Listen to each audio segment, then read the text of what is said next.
um domingo de muita paz para todos.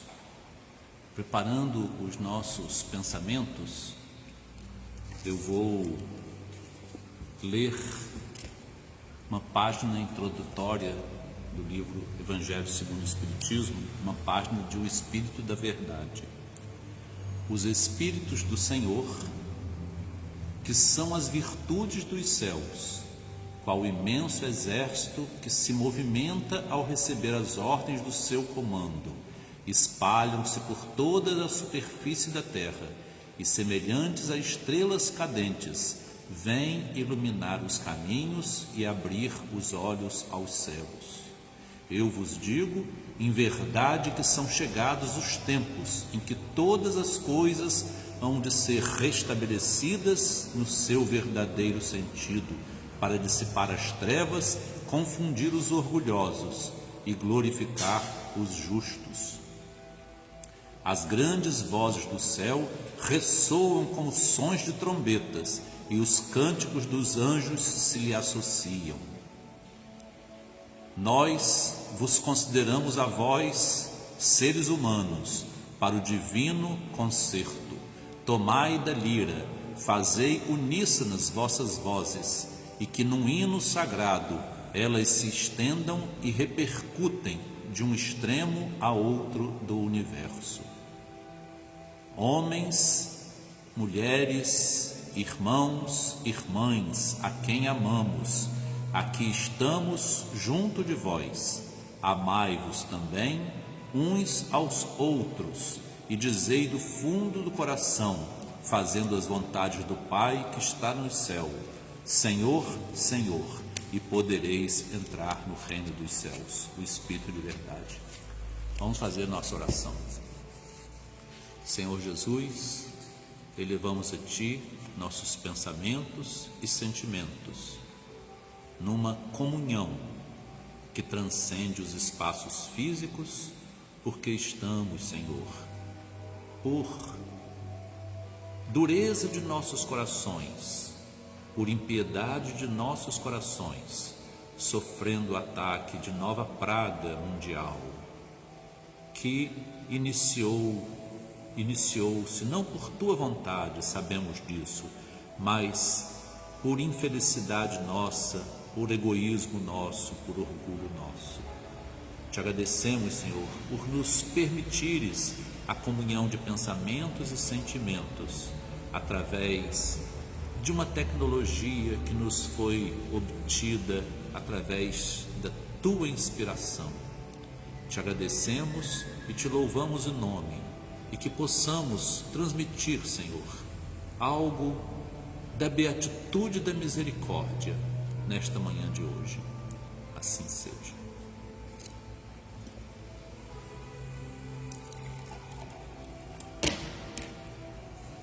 Há alguns minutos nós falamos sobre a beatitude reservada aos famintos e sedentos de justiça. Eu gostaria mais uma vez de esclarecer o encadeamento necessário das beatitudes, o encadeamento e a progressão, porque o início da felicidade espiritual é a humildade.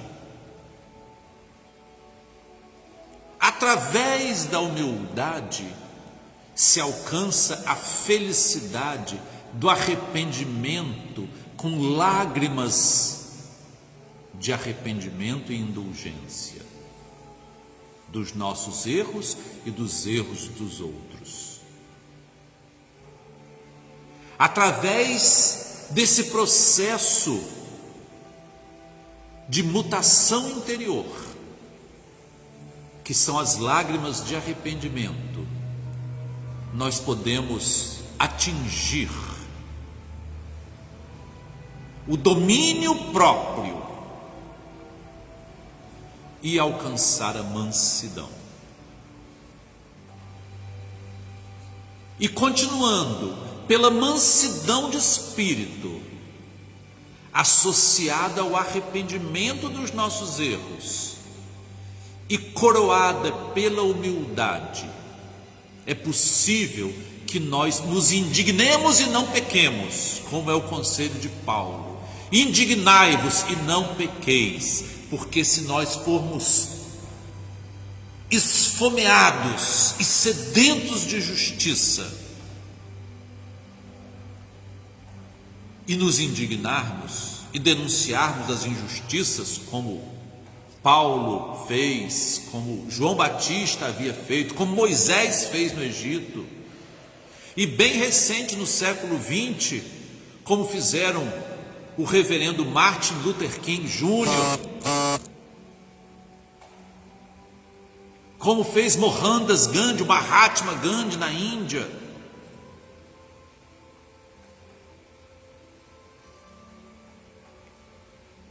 Como faz hoje o padre Júlio Lancelotti em São Paulo, sem utilizar, sem se armar do pecado, mantendo a mansidão, mantendo a humildade, mantendo a lágrima de arrependimento e esperança.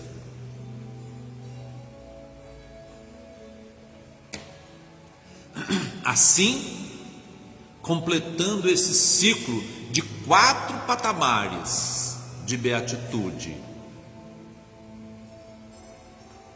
esses todos que foram citados, sem necessitar a citação do nome excelso e hors concours de Jesus Cristo, que Jesus Cristo é um habitante de outra natureza, que não é a natureza humana. Ele se fez humano, mas não é humano. Se fez semelhante a nós em tudo, exceto no pecado.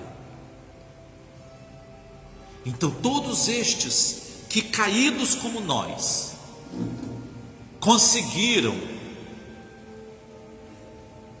atingir esses 4 degraus da felicidade, da beatitude, da bênção, da bem-aventurança, todos eles também alcançaram a beatitude da misericórdia,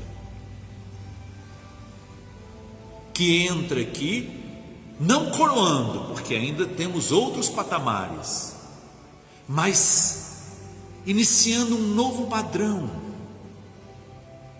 porque misericórdia é compaixão.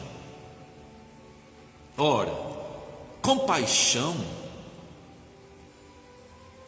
ela em si é o ápice de um processo que começa na simpatia, que prossegue na empatia, que por sua vez também é dividido em um processo de 2 ou 3 níveis, e que por fim chega à compaixão. A compaixão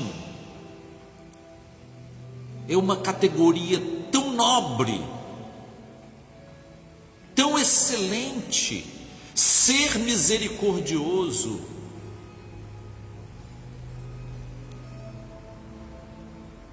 receber de Deus a consideração de um ser humano misericordioso é alguma coisa de uma natureza tão fora de padrão, que quando nós analisamos no texto do Novo Testamento, em grego, existe uma expressão, uma palavra grega chamada splanchnizomai. Depois eu vou escrever aqui nos comentários para que as pessoas possam pesquisar sobre o assunto, que eu acho justo que através de um estudo feito verbalmente, oralmente, possa-se depois desenvolver outros estudos subsequentes, porque muitas vezes passa despercebido ao palestrante algum aspecto que foi captado por um ouvinte. E me agrada muito que os ouvintes façam comentários que levem a novas considerações, que levem a novas percepções. Porque a nossa percepção está ligada à nossa intuição.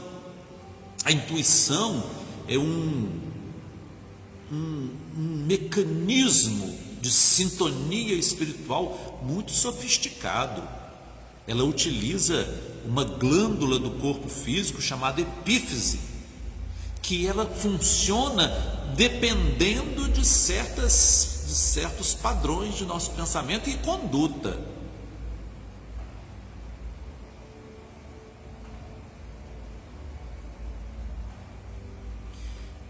Pois estamos falando da raridade da expressão splanchnizomai no texto do Novo Testamento.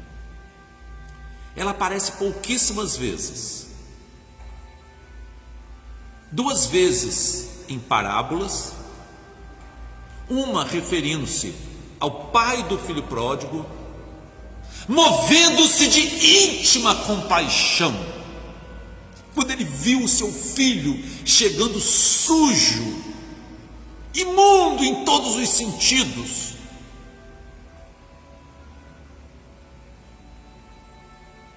Dentro do seu ser, os intestinos se mexeram, e foi um movimento de corpo e alma para abraçar aquele filho pecador.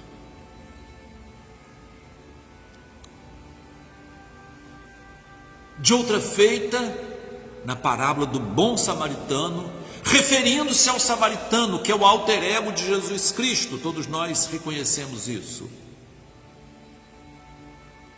Diz que quando o samaritano olhou o homem caído, quase morto, olhou para ele, e movendo-se de íntima compaixão, aproximou-se dele e tratou dele.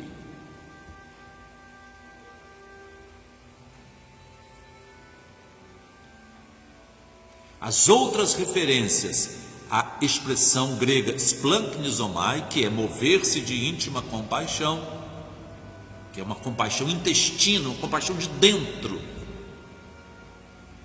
As outras, que se não me engano são 2 mais situações, estão relacionadas à pessoa de Jesus. Quando ele viu o filho da viúva de Naim, e de outra feita que não me ocorre agora.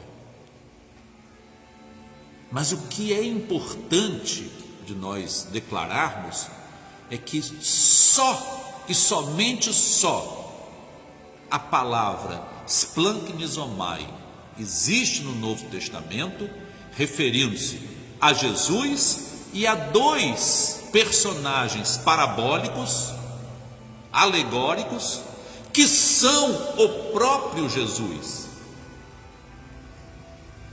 Porque é Jesus que nos abraça, porque Jesus é aquele de quem João Batista disse: eis o Cordeiro do mundo, o Cordeiro de Deus, que tira o pecado do mundo, que transforma-se numa jaculatória, numa oração de fé, que tem muita força. Cordeiro de Deus, que tira o pecado do mundo, tem misericórdia de nós. Agnus Dei, qui tollis peccata mundi, misere nobis.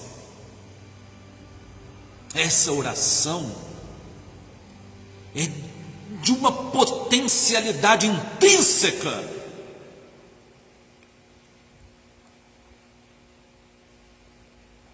incompreensível para nós.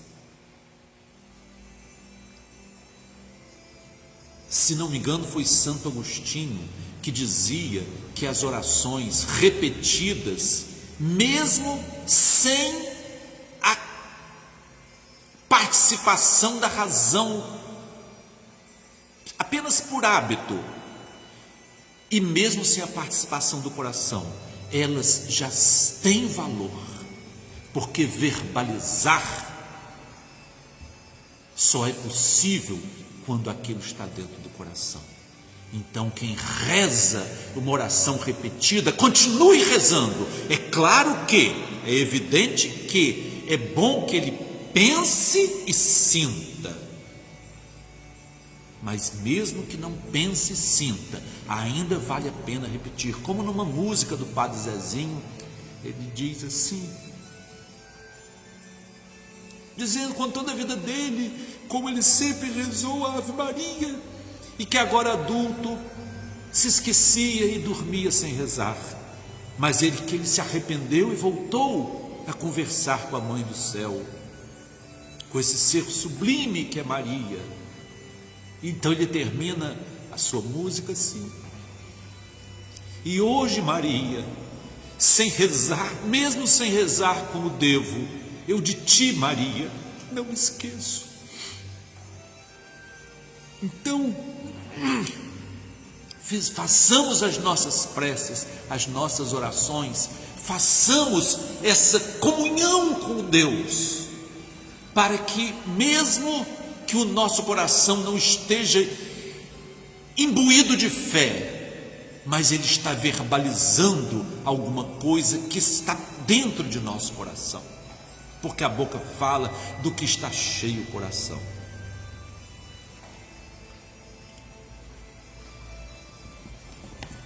E esse conceito de misericórdia, que vem de uma expressão de sentir a dor de alguém em seu próprio coração, de assumir em seu coração a miséria de alguém, que está contextualizado no conceito de compaixão, é ter a dor, o sofrimento junto com, e que evidentemente não se inicia de uma forma simples. Ninguém vai ser aconselhado, meu amigo, tenha compaixão do seu irmão. Não é assim que começa. Como também nós podemos aconselhar, perdoe. A gente tem que aconselhar, entenda. Através do entendimento racional, é possível que nós possamos perdoar. O capítulo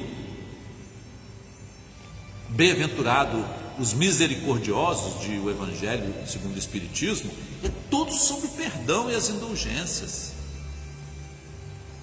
Mas para se atingir esse ponto de misericórdias, é possível que nós começamos a entender ou simpatizarmos com causas. É preciso que nós tenhamos fome e sede de justiça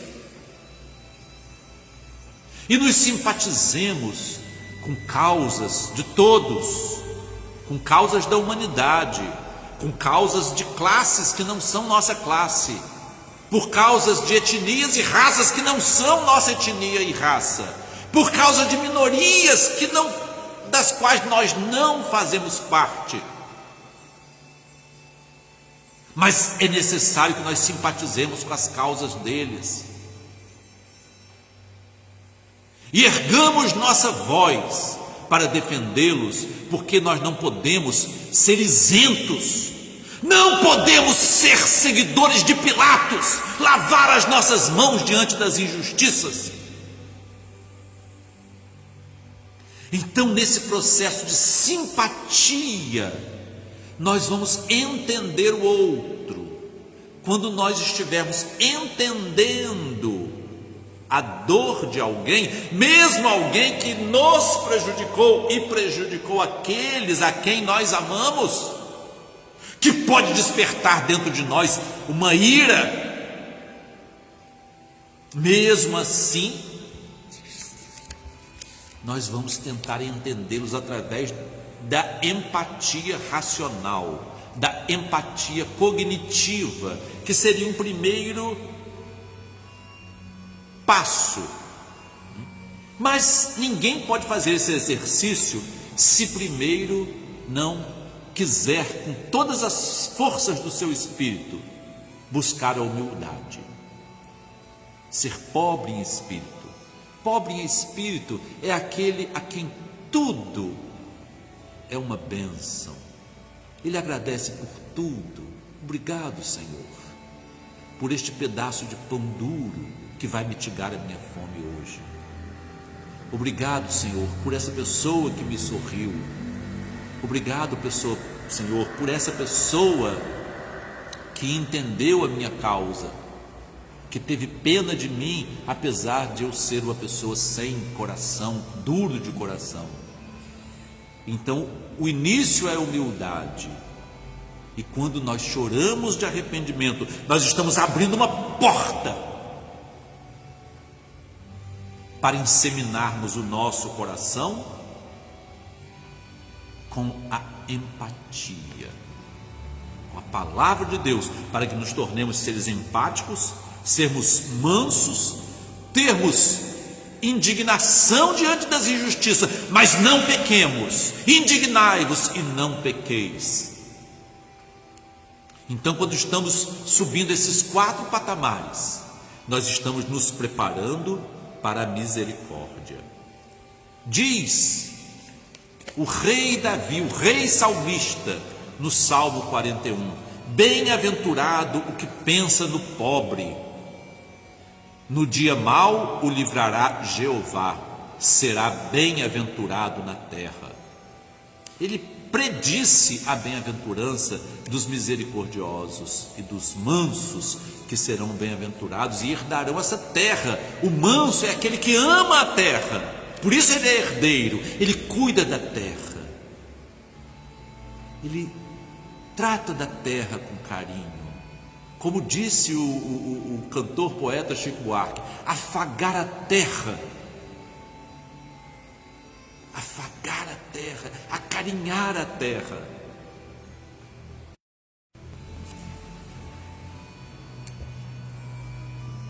E um dos caminhos desse processo de tornar-se empáticos, do simpático tornar-se empático, é ser acessível e escutar a qualquer um, é conectar-se, ter um imã para as pessoas com problema. Assim, mas é uma coisa que depois que eu estou assim, só aparece gente com problema na minha vida. É porque nós estamos atraindo, porque nós estamos com a nossa aura simpática e empática. Então o sofredor vem. Ele sabe aonde toca a campainha, ele sabe em que sala entra, ele sabe a quem aborda na via pública, porque é a pessoa que ligou o seu aplicativo da empatia. Então o aplicativo ele grita e nós temos que atender. Como o motorista dos aplicativos, o aplicativo chama quem está na proximidade, é amar ao próximo. Então, quando nós ligamos o nosso aplicativo da empatia, as pessoas percebem e nos buscam. Então nós ligamos o nosso aplicativo, temos que atender. Então, perceber o estado emocional, pensar, sentir, imaginar o que alguém está sentindo. Imagine, pratique a imaginação.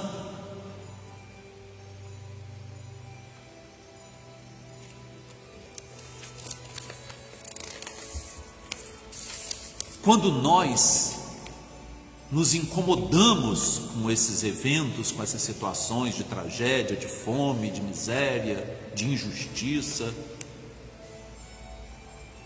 nós estamos a meio caminho de nos tornarmos empáticos, porque nós estamos sentindo aquela percepção de injustiça, porque o nosso senso de justiça tem que exceder o senso de justiça dos fariseus, que eram os hipócritas, que era a injustiça com orgulho, era a justiça férrea, era a justiça dura, era um legalismo, é a justiça legalista. Nós precisamos abraçar a justiça amorosa, aquela justiça do Pai que abre os braços. Não é o caráter da justiça como código penal, mas como um código de direitos civis. Aquilo por que lutou o reverendo Martin Luther King Jr., aquilo por que lutou o Mahatma Gandhi, tanto na África do Sul quanto na Índia.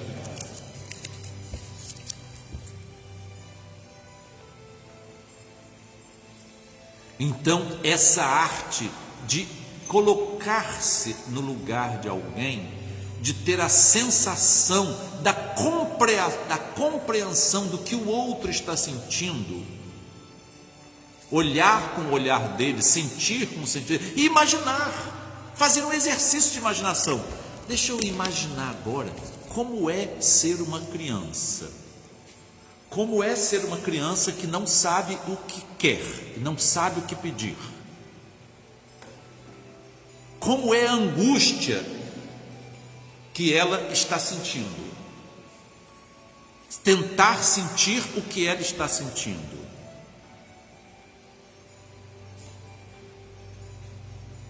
Isso, esse processo de imaginação é importante para que nós tenhamos o processo de desenvolvimento do misericórdia, da miséria do outro dentro do nosso coração. Então, na empatia cognitiva, aprende-se a compreender o ponto de vista de alguém. Depende de escutar. E nessa escuta, nessa busca de entender o outro, nós vamos levar sinais para o nosso córtex cerebral. Então, necessita da nossa autoconsciência. Ver-se, ter a introspecção para ver, ter a outrospecção. Amar ao próximo como está amando a si mesmo. Na empatia emocional, existe uma região límbica do nosso cérebro que sofre, que sente, que se angustia, e elas podem ser ativadas, permitindo o sentimento independente da razão. Não precisa se raciocinar, como na empatia cognitiva. A pessoa já sente, já sofre porque vê o outro sofrer. Então, nós sentimos até dores físicas, dores emocionais e dores físicas, dores morais. E na empatia ativa, é aquela proativa, é aquela compassiva, é o primeiro passo da compaixão. Aqui as emoções, em consonância com a razão, estabelecem projetos executáveis. O que se pode fazer sem que essa indignação com a injustiça nos produza elementos de ira e de ódio, sem que produza elementos de violência, de desamor. Irai-vos e não pequeis. Então, esses projetos executáveis, eles estão tanto no nosso sentimento como na nossa razão. E eles são específicos para realizar ações em prol do próximo. Nós vamos aqui estabelecer alguns padrões. Olhar, seguindo o exemplo do bom samaritano, olhar, sorrir, fazer contato visual, exercitar a paciência de escutar, imaginar, e em determinado momento aurir o hálito divino, Respira profundamente quando estiver na situação de ver alguém num sofrimento. Respire, como diz André Luiz, a longos haustos, para que o Espírito de Deus penetre em nosso coração e possa formalizar a atitude compassiva, informar-se sobre as necessidades do outro, ingressar em campanhas de solidariedade. Nós não precisamos entrar em campanhas violentas, mas em campanhas solidárias, sim. Nós somos questionados por Deus o quanto nós nos solidarizamos com os outros. A atitude solidária social é a implementação da lei de sociedade no nosso mundo, da nossa consciência de humanidade, da nossa consciência de que somos um corpo social. É uma das leis morais, é uma das 10 leis morais, é a lei de sociedade. Nós somos integrantes deste corpo social. Este corpo social precisa ter saúde. Para que nós tenhamos saúde também, que nós não vamos ter saúde se o corpo social nosso está doente. Nós precisamos ter uma cidade que funcione, uma cidade que não tenha pessoas passando fome, que não tenha pessoas sem moradia. E nós temos que gritar quando as pessoas estão sem moradia, dentro dos princípios da não violência, do ahimsa. O ahimsa, meu pai sempre dizia, é uma palavra sânscrita que significa não violência, mas significa também não cooperar com o mal. Não podemos coadunar com ações cruéis, com ações injustas, com ações iníquas. Nós temos que denunciar a iniquidade. A iniquidade é injustiça, e ela é uma espiral. A iniquidade é uma espiral que vai aumentando e vai nos engajando e às vezes nos envolve. Como uma pessoa que cai num rodamuinho, num rio, ela pode se afundar. Se nós aceitamos uma parcela de iniquidade, nós somos absorvidos e atraídos por essa espiral para o fundo de um poço. Então não nos conformemos com esse mundo, é não nos conformarmos com a injustiça do mundo, com a iniquidade do mundo, que sem isso nós não poderemos ser misericordiosos, que alguém não pode, por exemplo, praticar a verdadeira caridade dentro da injustiça. A caridade, os conceitos de caridade estão escritos na primeira epístola aos Coríntios, capítulo 13, versículo 1 a 13. Ali, o apóstolo São Paulo nos dá um perfil, um padrão de como é a verdadeira caridade: amorosa, humilde, compassiva, empática, ouve, escuta, ama. Porque amar não é um conselho, é uma ordem. E amar não depende do gostar, porque o gostar é espontâneo, o amar não é espontâneo, não deve ser espontâneo, deve ser obrigatório. Ninguém disse gostarás do teu próximo, disse amarás o teu próximo. Porque nós temos que amar aqueles de quem nós não gostamos. E vamos muitas vezes, durante muito tempo, continuar não gostando, não sentindo simpatia. Mas temos que amar, temos que ser compreensivos, temos que entender, até que essa empatia cognitiva se converta numa empatia emocional e espiritual, compassiva. É um processo, é um desenvolvimento. Para sermos misericordiosos, nós precisamos não nos coadunarmos com a injustiça, com a iniquidade do mundo. Então, para adquirir empatia, nós temos que nos relacionar, porque, como vimos, quando nós vemos a injustiça, quando nós nos temos fome e sede de justiça, nós não estamos adquirindo alguma coisa pessoal, nós estamos adquirindo alguma coisa relacional. É um processo de interação com o mundo, com o meio e com o outro, e com Deus.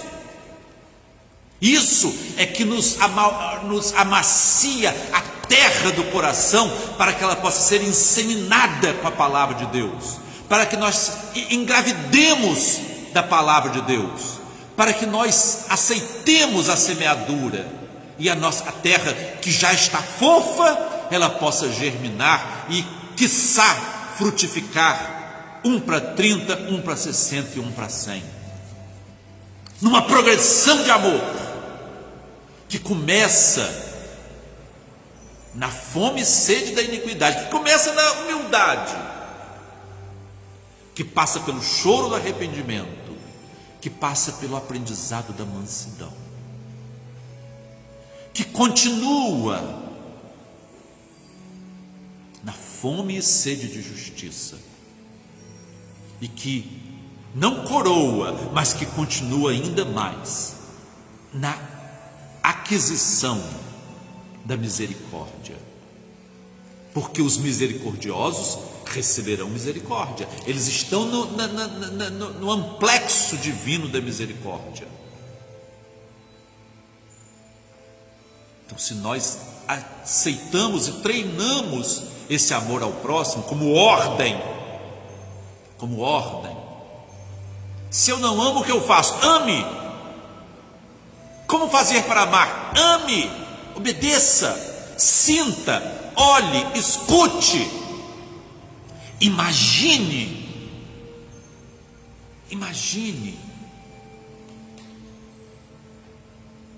E, se for possível, até represente, tenta representar o outro. Eu vou representar aqui como fulano é, vou tentar sentir como se eu fosse ele, vou agir como ele, vou imitá-lo. Quem sabe possamos, como fez o grande Kempis na sua imitação de Cristo, nos aconselhar tantas coisas maravilhosas. Então, o ambiente que nós queremos ter é um ambiente inclusivo. Os grupos espíritas, os centros espíritas, não podem, quando se voltar ao sistema presencial, admitir que aulas de evangelho sejam dadas às crianças, filhos de frequentadores, e outras para os filhos dos chamados assistidos, erroneamente chamados de assistidos, que é uma denominação humilhante. Eles são clientes, eles são usuários do serviço, e tanto como nós somos usuários.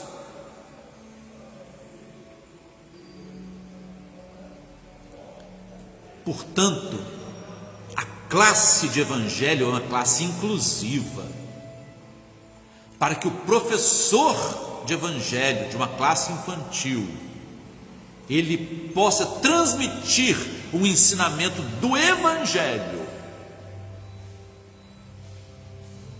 para que um dia ele possa considerar-se, no que Paulo disse, um evangelizador, que é uma classificação superior. Nós ainda não somos, porque não temos o evangelho dentro de nós, mas os verdadeiros discípulos, ou como dizia em hebraico, os talmudim, aqueles seguidores da palavra.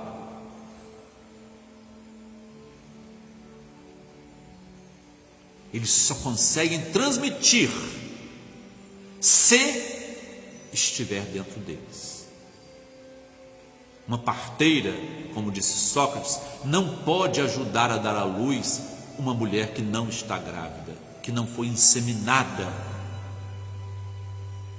Então não adianta ensinar com palavras vazias, com palavras vãs, que não estejam inseminadas dentro de nós. E uma classe tem que ser inclusiva, porque as classes das escolas já são inclusivas. Como as classes espíritas não são? Não, vamos fazer uma salinha para as crianças que têm problema, vamos fazer uma salinha para os filhos dos frequentadores, vamos fazer uma salinha para os filhos dos usuários, dos assistidos. Não é cristão, é indigno. É coisa de quem não tem fome e sede de justiça, é coisa de quem não é misericordioso, de quem não quer ser misericordioso, de quem não quer amar, quem não quer seguir o conselho: ame, amai o vosso próximo como ama a si mesmo. É uma ordem, não é um conselho, é uma ordem. Fazer o caminho introspectivo e o outrospectivo, voltar-se para dentro de si, como diz Drummond na sua dangerosíssima viagem de si para dentro de si mesmo. Para quê? Para aprender a divina arte de conviver, para amar o outro, amar a si para amar o outro, olhar-se, ver o quão sujo, o quão deficiente nós somos, para que possamos ter entendimento das deficiências do próximo e compreendê-las e ter empatia com eles e compassionar-se deles.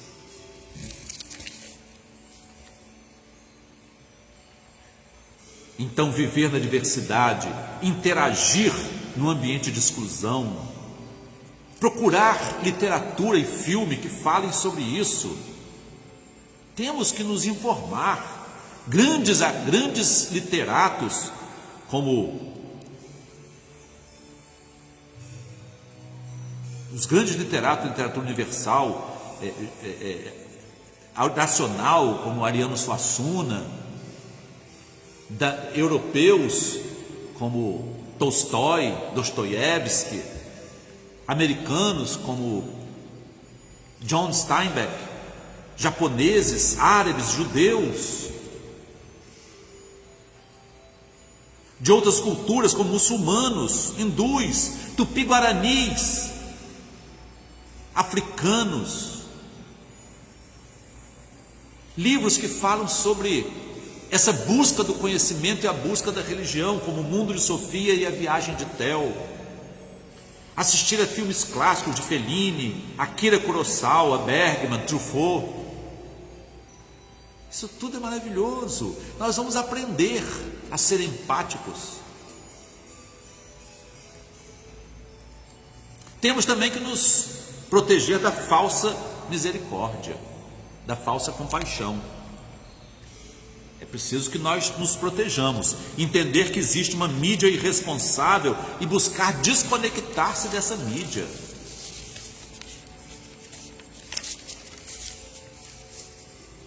Usar a razão para não engajar-se em projetos inexequíveis. Quando nós entramos na indignação e pecamos, e não temos os patamares anteriores, da humildade, do choro de arrependimento e da mansidão de espírito, do autodomínio, do domínio próprio, que é um pré-requisito da mansidão, que é um dos dons, é o 9º dom do Espírito Santo dentro de nós. Muito importante o domínio próprio, a temperança. Há um artigo que eu estou procurando, se não me engano, ele escreveu, está num livro, Tudo é Mistério, de Alceu Amoroso Lima, Tristão de Ataíde. Eu vou procurar, eu acho que se Alcim me deu esse livro, eu vou procurar onde está, porque a gente acaba se perdendo na biblioteca e não acha. Eu quero reduzir minha quantidade de livros, né?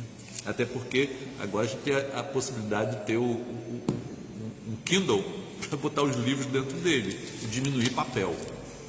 Embora é bom ler o livro de papel, eu gosto, é uma prisão emocional que nós temos, né? Uma prisão cognitiva que nós temos. Um dia nós vamos ter que nos libertar, né? Pois ele fala da temperança. Foi um dos últimos artigos que ele escreveu no Jornal do Brasil. Ele era um articulista do Jornal do Brasil, um católico sincero,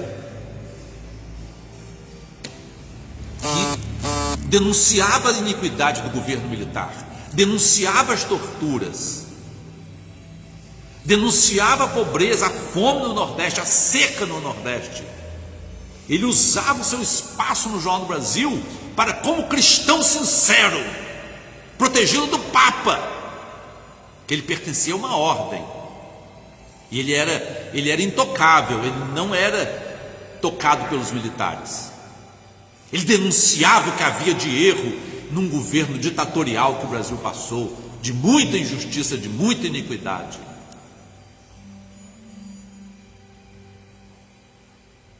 E ele falou sobre a temperança, porque ele irou-se e não pecou. Ele indignou-se e não pecou. Ele soube ser manso, humilde de coração. Aprendei de mim, que sou manso e humilde. Eu quis aprender com Jesus a ser manso e humilde de coração. Ele quis aprender. Ele quis, é vontade. É vontade. É o desenvolvimento dessa categoria do nosso espírito, que pode ser, nós temos oportunidade de querer, nós temos que querer, nós temos doença da vontade, mas nós temos que ter algum resquício, alguma migalha, alguma faísca, uma fagulha de vontade dentro de nós, para desenvolvermos. E esse processo de sermos misericordiosos, que culmina no perdão das ofensas, como está no Evangelho segundo o Espiritismo, a indulgência com o próximo e a indulgência com os nossos erros também, a autoindulgência. Porque se nós acharmos que nós não temos perdão, nós não acreditamos num Deus poderoso. Porque quando levaram um paralítico para dentro da casa de Simão, pelo teto, eles abriram o teto e levaram o paralítico para dentro, porque tinha muita gente, eles não conseguiam, então eles foram por um caminho, conseguiram subir no teto através de outros telhados. Os telhados eram perto um do outro, né? E eram planos. Eles conseguiram chegar, tiraram o telhado e desceram o paralítico. A primeira coisa que Jesus disse ao paralítico foi: teus pecados estão perdoados. E Simão, o dono da casa que recebeu Jesus, ele pensou: quem é ele para perdoar pecados? E Jesus disse: para que saibais que o Filho do Homem tem poder de perdoar pecados, eu digo: levanta-te, toma a tua cama e anda. E ele levantou, segurou o seu catre e saiu andando.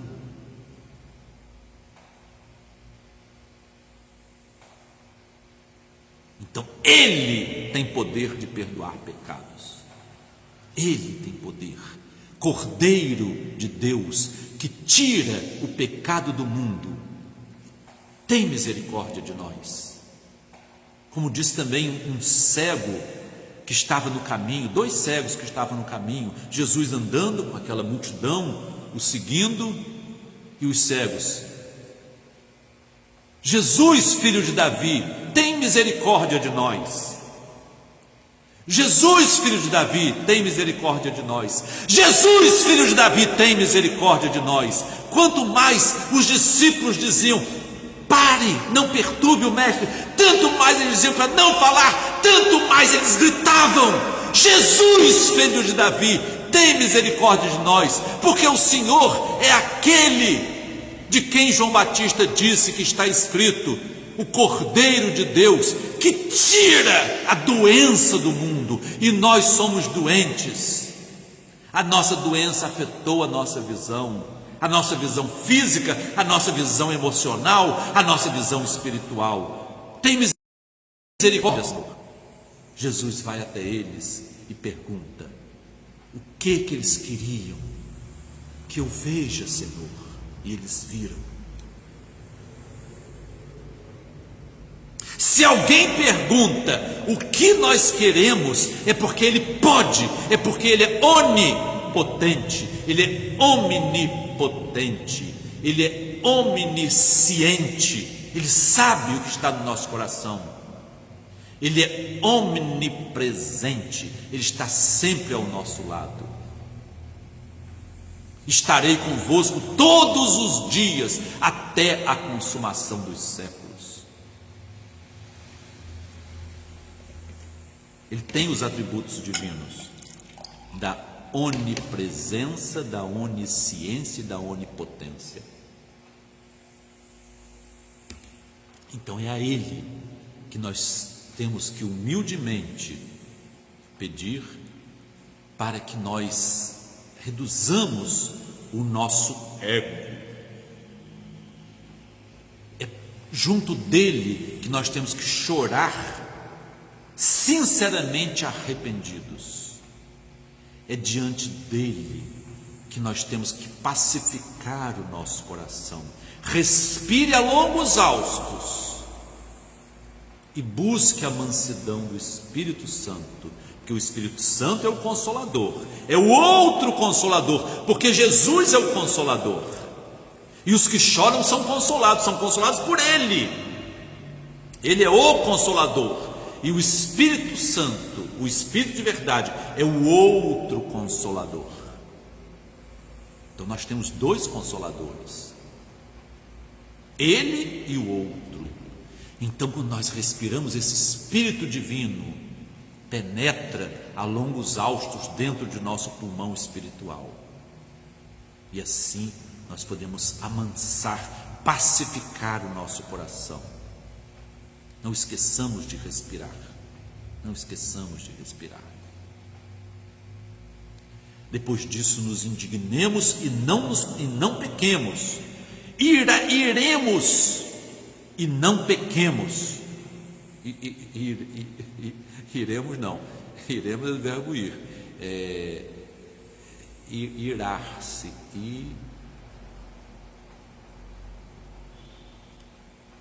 não me ocorre agora, mas indignemo-nos, iremo-nos, acho que é isso, e não pequemos.